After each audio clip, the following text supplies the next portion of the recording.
Hey guys, welcome back to my channel. Rewind That. It's your girl Miss K. So today we are going to be going over the final episode of Empire, guys. Empire is no more. So I want to get right into this video because I can't wait to hear what you guys thought. Okay, there was a little surprise for me and we'll talk about that. So before I start, I do want to say that for those that have been following me since pretty much day one, whatever shows that you guys are watching, and possibly, you know, I don't review them because there are a lot of shows I don't review, but let me know what you guys are watching because I might be watching the same thing and I can possibly start doing reviews for them. So just holla at me in the comments, okay? So anyway, so the episode starts off with Lucious. He's writing a letter, right? And he gives it to Philly Street and he tells him, give it to Cookie, make sure she gets it. So Philly Street says, okay.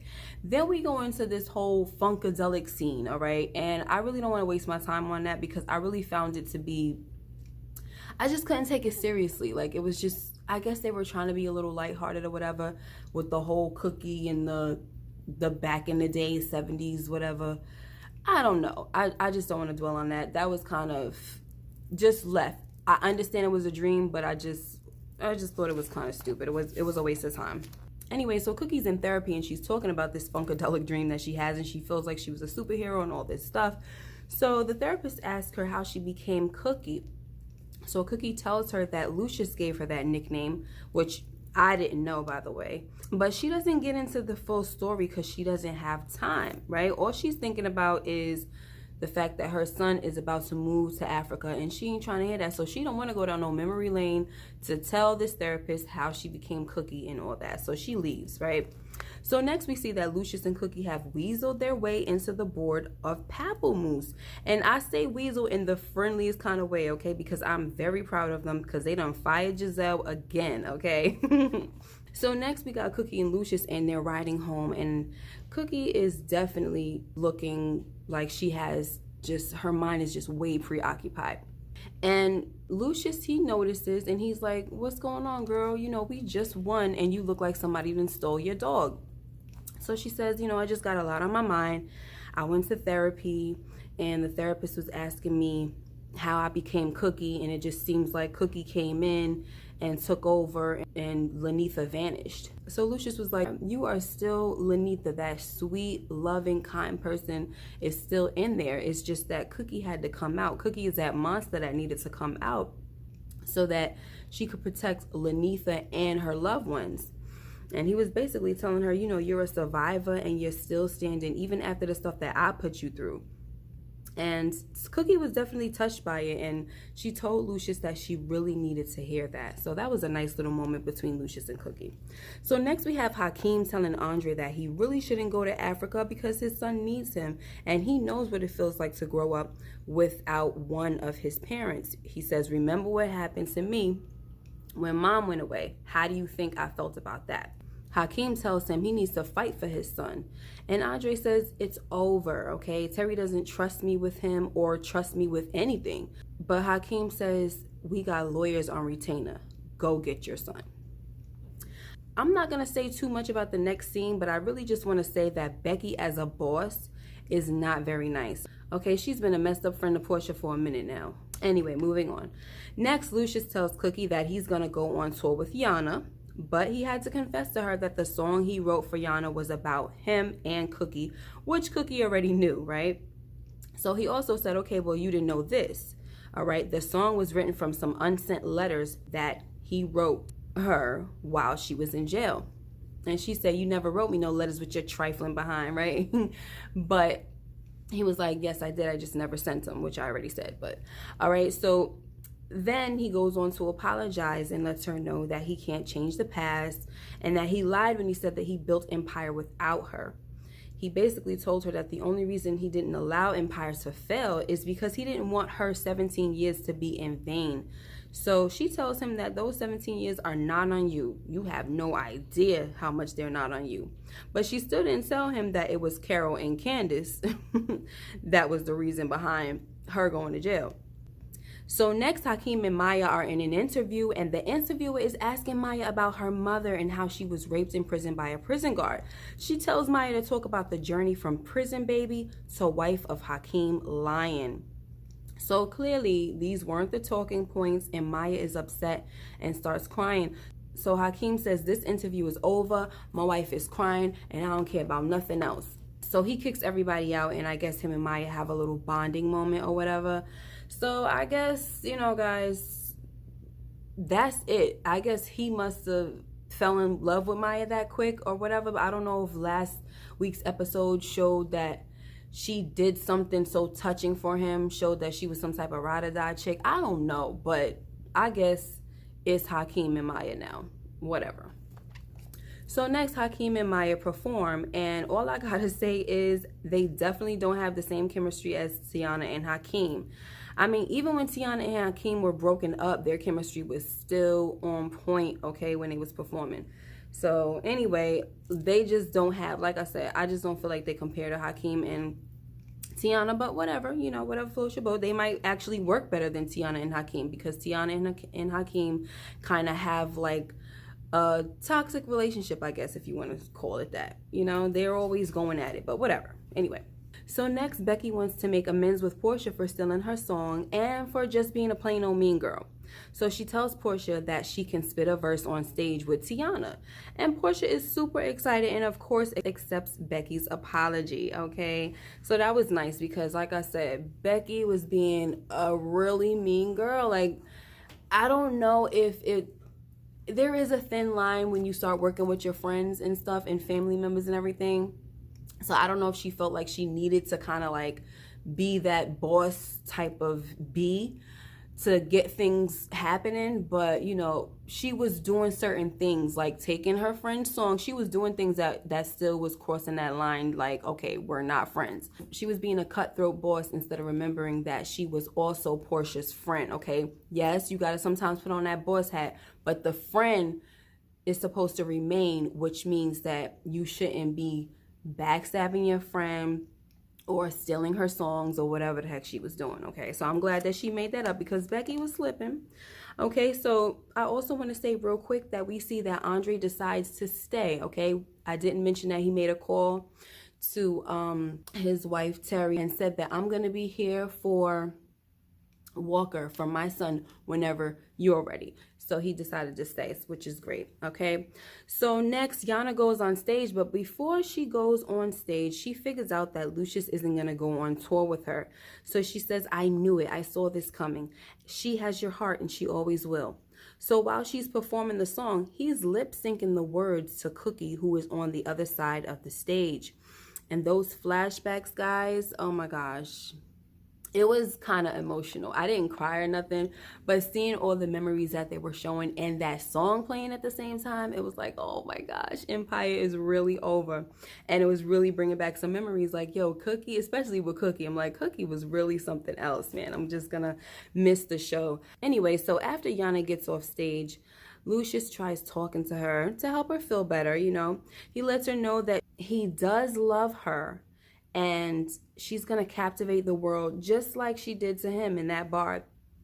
So while they're embracing and he's kissing her forehead, Damon comes backstage and he sees them. So without hesitation, he pulls out his gun to shoot Lucious, okay? But Cookie saw at the same time and she shouts Lucious's name.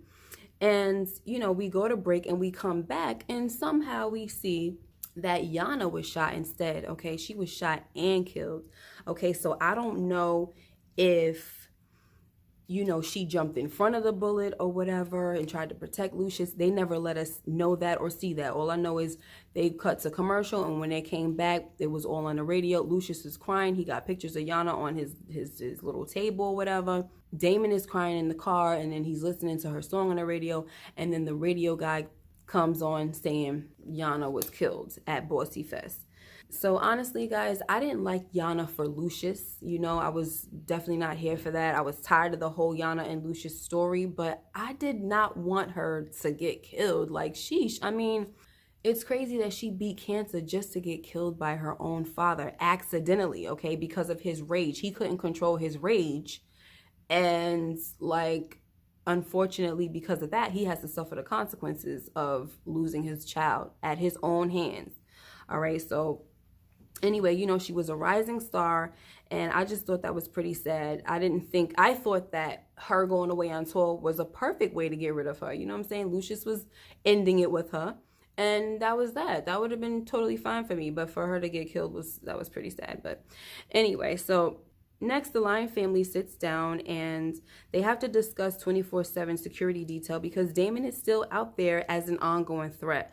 So the family decides that, you know, they're not going to let anybody, you know, drive them into a cave or make them be backed into a corner and scare them. So they're going to continue with business as usual. They are going to bump up security. They're going to make sure that Leviticus is really tight and just keep it moving.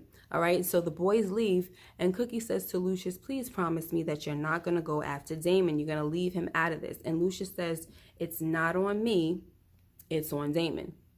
Okay, so next, Philly Street delivers Lucious's farewell letter to Cookie. And while she's reading it, Lucious and Damon are going at it. So Damon had already killed all the guards, and he's in Lucious's house. Okay, and now him and Lucious are struggling. So long story short, Lucious hit Damon over the head with his peg leg and knocks him out because Damon was really about to kill Lucious, okay, with his bare hands. He was about to choke the life out of him, all right? So meanwhile, Cookie, you know, she was on her way to the house. She was rushing to try to get over there to see Lucious. She said, he's the love of my life, and now it might be too late. So she leaves her sister, and she runs to the house, and she sees Lucious and Damon both on the floor lying there. So she's demanding Lucious to breathe and think about your sons, think about me. And then Lucious finally comes to and he says, it's over, we won. Okay, so next they're at Leviticus for the Empire movie premiere and Hakeem performs, and I really like the song he did and the flashbacks that went with it. But once he was done with the song, the curtains are pulled back, the screen goes black, and that was it, guys. Empire is no more. No, anyway. That was a little weird, you know. Yeah, that was, you know, some people, because I try if I didn't watch something, I stay off of social media because social media could be filled with so many spoilers, right? People don't care. I have unfriended people on Facebook and unfollowed folks for spoilers. I do not play that, okay? I cannot stand spoilers. Anyway, so the point is, my son, while I was watching it, he's looking on his phone. He's like, oh my gosh, somebody spoiled Empire or whatever. I hate people. So anyway, I said, okay, whatever, don't tell me. So he just basically told me after the fact that somebody was mad because no one died. Oh my gosh, I'm watching it all this time and nobody dies. Like, really? I'm happy. I don't know about y'all. I'm happy that Lucious didn't die. I'm happy that Cookie didn't die. You know, maybe this whole pandemic situation actually saved Lucious and Cookie, because if they would have gave us those, I guess, what, other 2 or 3 episodes, maybe they would have brought everything, tied everything together, and that whole Lucious getting shot and Cookie getting blown up in the car, that might have actually came to pass. I don't know, but whatever. So let me know what you guys thought about the ending. You know what I'm saying? Lucious and Cookie back together, Empire saved. You know what I mean? Like, it's just, I guess it's cool. I mean, I'm not unhappy, you know? They got rid of the people that was trying to take them down, and Cookie and Lucious came full circle. So I'm pretty cool with that. Like, I can't say that I was pissed after I was done watching it. I really can't say that. But that abrupt ending, you know, to the Empire, I don't know. But like I said, I'm not mad, okay? For Power, I was totally pissed off. But I'm really not mad at the end of Empire. I will miss the show. I have thought about doing some type of throwback, you know, videos dedicated to the show, like old episodes and everything. So I'll see if I can get that together. But anyway, that was pretty much it. Let me know what y'all thought about the final episode, guys. The final episode. We will definitely miss them. I do want to point out that I guess I realized that even with the flashbacks when they were talking about Jamal, they showed the flashback from Jamal when he was a little kid. And then when Andre was looking at the picture with him and the family picture, Jamal wasn't in it. I'm like, really? They can't show Jamal in the picture? And once they didn't show Jamal in the flashback, I said, oh, they showing the little kid. They showing young Jamal. I knew it. That was because if they show him, they're going to have to pay him. And they're totally done with him. So that was that. That just showed me they were totally done with Jussie Smollett, okay? And I really wish that he would have made an appearance. That would have been awesome, but oh well. Anyway, make sure you guys like, comment, and subscribe if you haven't already. Hit that notification bell so you know when I upload more videos like this one. I cannot wait to hear you guys' thoughts. Also, like I said before, if you guys are watching something that I do not do reviews on right now, y'all know that when the Oval comes back, I got you already. I already covered the Oval. But if there's something that you guys watch, let me know. I might actually be watching it. So if I know that you guys are looking forward to reviews from it, I'll actually do it. All right. So anyway, you guys take care and be blessed. Bye-bye.